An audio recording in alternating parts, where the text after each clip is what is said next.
Nasser de Khan Younis, en el sur de la Franja de Gaza, dejó al menos 20 muertos. Entre las víctimas están 5 periodistas, incluidos reporteros de Reuters, Associated Press y Al Jazeera. La Asociación de Prensa Extranjera exigió una explicación inmediata al ejército israelí y al gobierno de Benjamín Netanyahu, a quienes acusó de mantener una abominable práctica de atacar a periodistas. El primer ministro Netanyahu señaló que se trató de un accidente trágico y el ejército ordenó la apertura de una investigación preliminar. Organizaciones como Reporteros Sin Fronteras advirtieron que antes de este ataque ya se contabilizaban cerca de 200 periodistas muertos en Gaza desde el inicio de Hamas contra Israel el 7 de octubre de 2023, lo que refleja el altísimo costo humano del conflicto también para la prensa. Vamos ahora a Líbano. Hay una información respecto al grupo chií libanés Hezbollah y sobre todo de su líder Naim Qassem, quien reiteró este lunes que el grupo no entregará sus armas pese a las presiones internas y externas.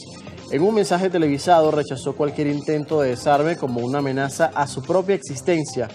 El gobierno libanés, bajo presión de Estados Unidos y en medio del temor a una nueva escalada con Israel, pidió al ejército elaborar un plan para el desarme de Hezbollah antes de fin de año. La medida se adoptó tras el debilitamiento del grupo aliado de Irán en Israel el año pasado, lo que abrió la puerta a negociaciones impulsadas por mediadores de Washington. Estados Unidos envió una delegación para discutir con Beirut un plan que contempla mecanismos de desmantelamiento del arsenal de Hezbollah y una posible retirada gradual de tropas israelíes de zonas ocupadas.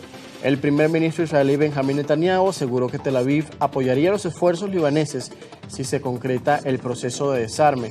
Hezbollah, sin embargo, condiciona cualquier negociación a la retirada total de Israel, el cese de ataques en territorio del Líbano, la liberación de prisioneros y el inicio de la reconstrucción.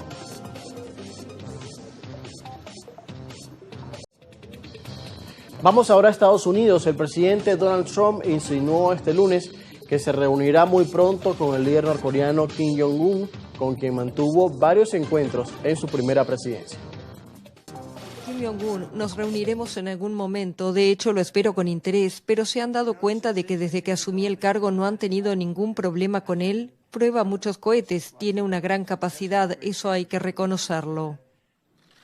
Trump, quien se reunió 3 veces con Kim durante su primer mandato, elogió su relación y aseguró que lo conoce mejor que nadie, casi excepto quizás su hermana. Sus reuniones redujeron las tensiones, pero no lograron producir un acuerdo duradero. Desde entonces, Kim ha forjado una estrecha relación con Rusia, incluyendo el envío de tropas para luchar contra Ucrania, y se ha atrincherado en su negativa a desmantelar el programa nuclear de Corea del Norte. La declaración de Trump tuvo lugar al ser consultado por periodistas sobre si volvería a reunirse con Kim antes de la visita a la Casa Blanca del nuevo presidente de Corea del Sur, Lee Jae-myung. También el presidente estadounidense Donald Trump advirtió este lunes que habrá consecuencias si Vladimir Putin y Volodymyr Zelensky, líderes de Rusia y Ucrania respectivamente, no se reúnen para acordar el fin. Así lo dijo Trump este lunes durante una conferencia de prensa en la Casa Blanca, así como lo ven en sus pantallas, en medio de la frustración que ha mostrado Trump ante los pocos avances, a pesar de que se reunió tanto con Vladimir Putin como con Zelensky en las semanas recientes. Trump también reiteró su promesa de garantías de seguridad a Kiev en un evento. Tras las cumbres que Trump sostuvo con Putin en Alaska y con Zelensky y los aliados europeos en Washington, el siguiente paso sería un cara a cara entre los dos mandatarios, tanto Putin y Zelensky. Sin embargo, lo que parecía cercano se ha ido diluyendo por las exigencias de las partes. Trump, que no detalló medidas específicas, recordó que antes se había advertido que Moscú enfrentaría aranceles del 100% si no llegaba a un acuerdo. Pese a retrocesos en la ayuda militar e inteligencia a Kiev desde su regreso a la Casa Blanca, Washington reanudó parte del apoyo en las recientes semanas. El mandatario estadounidense insiste en alcanzar un acuerdo de paz duradero y no solo un alto el fuego. Ucrania, por su parte, exige garantías de seguridad occidentales que incluyan defensa aérea y posible presencia militar en su territorio. La desconfianza persiste tras los fallidos acuerdos de la guerra en el año 2014 y esto impide tanto a Kiev como a Moscú avanzar para la resolución del conflicto que lleva más de 3 años y que Trump intenta solucionar. Vamos a hablar de la política migratoria de Estados Unidos y de un ciudadano salvadoreño que tomó notoriedad en medio de las medidas del presidente Donald Trump. Se trata de este ciudadano, un inmigrante que ahora ha sido nuevamente detenido por las autoridades estadounidenses y este caso ha generado todo un escándalo también en la prensa internacional. Independientemente de lo que pase hoy, regardless of what happens here today, con ICE, prométenme esto, in my ICE checking, promise me this, que seguirán luchando, orando, creyendo en la dignidad y la libertad, no solo para mí, para todos. El viernes, Ábrego García, casado con una estadounidense, fue liberado de una prisión en Tennessee por una orden judicial y se le permitió regresar a su hogar en Maryland en espera de juicios por cargos de tráfico de personas. A los pocos minutos de su liberación de la prisión preventiva, un representante del Servicio de Inmigración y Control de Aduanas informó a su abogado que el gobierno tenía la intención de deportarlo a Uganda y allí fue que le ordenó presentarse en la mañana en la oficina local del ICE en Baltimore el lunes en la mañana. El gobierno estadounidense pretende deportarlo a Uganda, que firmó un convenio con Estados Unidos para recibir inmigrantes indocumentados que el país norteamericano considera indeseables.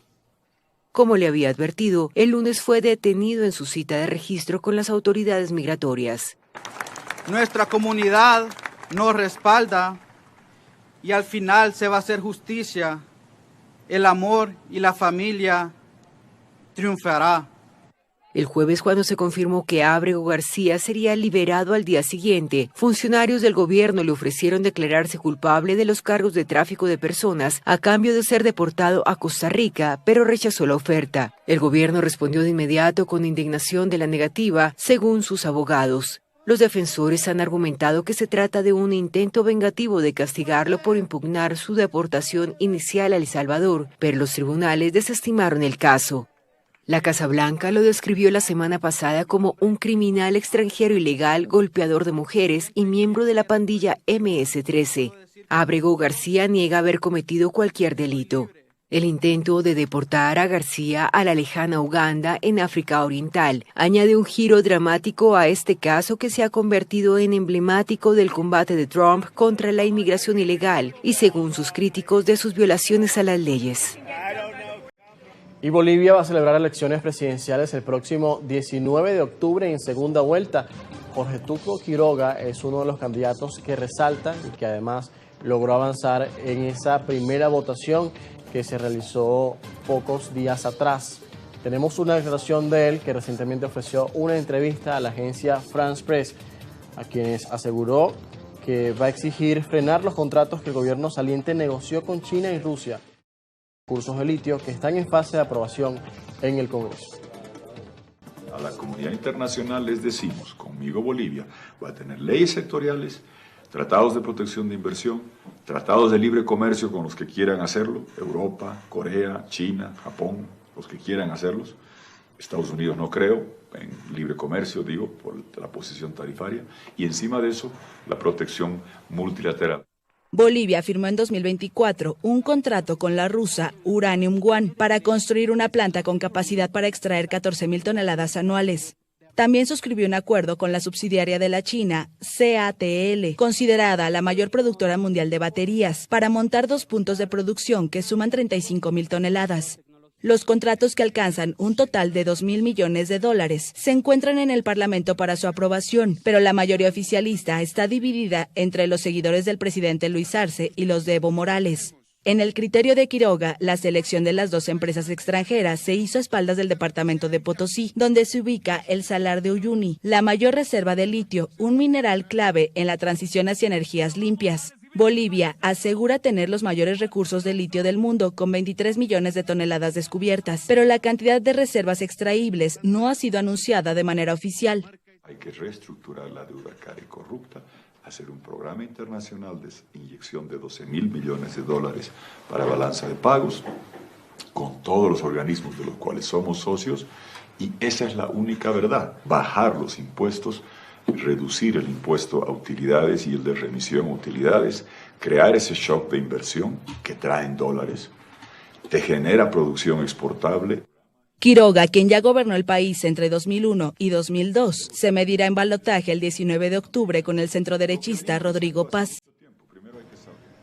Es parte del contexto electoral en Bolivia. Amigos, y vamos a cerrar hoy nuestro segmento internacional en Norteamérica porque las autoridades sanitarias de Estados Unidos suspendieron la licencia de una vacuna contra el chikungunya, conocida como IXCHIQ, tras reportes de serios efectos adversos en pacientes. La decisión de la FDA afecta a una de las dos únicas vacunas autorizadas contra el virus transmitido por mosquitos. La farmacéutica francesa Valneva había logrado la aprobación en 2023, pero los informes de efectos secundarios, especialmente en adultos mayores, llevaron a una revisión también por parte de la Agencia Europea de Medicamentos. La suspensión anunciada este lunes es de aplicación inmediata. Expertos en salud pública advierten que el chikungunya representa una potencial amenaza pandémica en un mundo afectado por el cambio climático, ya que los mosquitos que lo transmiten se expanden hacia nuevas regiones. Solo en lo que va de año, Europa ha registrado 27 brotes, un récord para el continente. Aunque la enfermedad rara vez es mortal, puede causar complicaciones graves en bebés y adultos mayores. Con esta noticia cerramos la actualidad internacional este martes en Primera Página. Vamos a